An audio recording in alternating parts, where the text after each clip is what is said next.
Ang maliit na asong ito na ang pangalan ay Bonnie ay tumatalon-talon sa kabila ng kapansanan nito. Inabandona sa kalye dahil sa congenital condition. Naiwan si Bonnie na walang chance.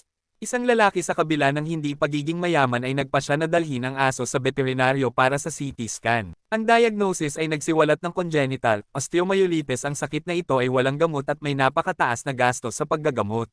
Pinili pa rin ng lalaki na iuwi si Bonnie at dahan-dahan itong alagaan sa ilalim na maingat na pag-aalaga ng lalaki. Ang kondisyon ni Bonnie ay himalang hindi lumala.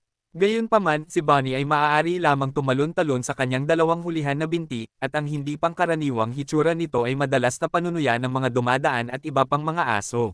Hindi hinayaan ng lalaki na maging hadlang ito. Sa tuwing siya ay may extra na pera, ay bibili siya ng karne para kay Bonnie. Si Bonnie nag-aatubili na kainin ito ay secret kong itatago ang piraso ng karne sa ilalim ng kumot ng lalaki. Sa kanilang simpleng buhay na magkasama, paminsan-minsan ay nagdadala ang lalaki ng mga bulaklak at laruan para kay Bonnie. Ang presensya ng isa't isa ay nagbibigay ng kasiyahan sa ordinaryong buhay ng lalaki.